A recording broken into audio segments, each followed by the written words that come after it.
अस्सलाम वालेकुम दोस्तों। छो सिंधी स्टूडेंट्स के फेसबुक डिलीट करे लिंक्डइन डाउनलोड करणु घुरिजे।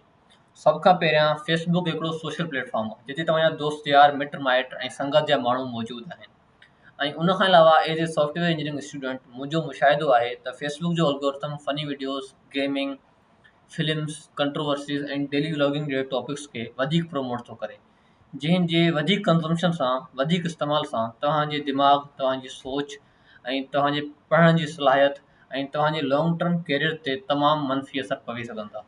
ऐं उते साइंस, टेक्नोलॉजी, एकेडमिक्स ऐं इंडस्ट्रीज़ जे बारे में तमामु घटि मटीरियल, तमामु घटि कॉन्टेंट शेयर कयो वञे थो ऐं उनजो रुझान उते तमामु घटि आहे। ऐं लिंक्डइन हिकिड़ो अहिड़ो प्लेटफॉर्म आहे जेको ठहियल E science and technology, academics, industries, startups ऐं नवनि ईंदड़ तब्दीलियूं जेके आहिनि साइंस एंड टेक्नोलॉजी में अहिड़नि टॉपिक्स लाइ जो कि प्रोमोट ई अहिड़ियुनि शयुनि खे थो करे ऐं उते अहिड़े क़िस्म जा ई माण्हू मौजूदु आहिनि।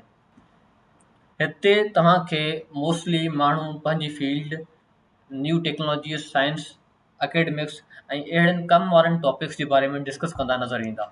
हिते वॾी यूनिवर्सिटीज़ जो इंटरनेशनल तोड़े नेशनल यूनिवर्सिटीज़ जो हर शागिर्द तक़रीबन मौजूदु आहे। पर हिते सिंधी इंजीनियर्स जो या सिंधी स्टूडेंट्स जेके आहिनि, जेके फॉर एग्ज़ाम्पल मेरठ यूनिवर्सिटी थी वियो, क्वेस्ट थी वियो, बेनज़ीर भुट्टो यूनिवर्सिटी थी वई, या ॿियूं जेके यूनिवर्सिटीज़ आहिनि इंटीरियर जूं, अंदरूनी सिंध जूं, उन्हनि जा शागिर्द तमामु घटि आहिनि।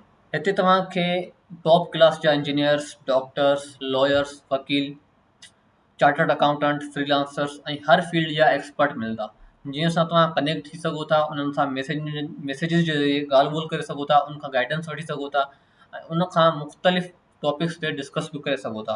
ऐं तमामु माण्हू तव्हांखे फ्री में हेल्प कंदा।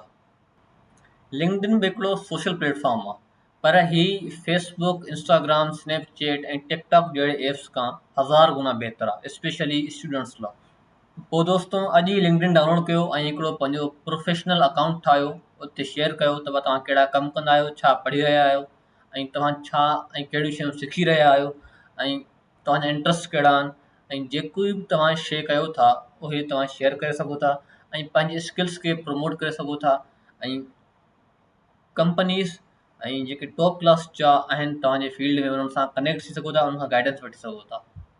अचो त गॾिजी करे सिंधी स्टूडेंट्स ऐं सिंधी इंजीनियर्स जी हिकिड़ी सीरियस कम्युनिटी ठाहियूं लिंक्डइन ते। वॾी महिरबानी।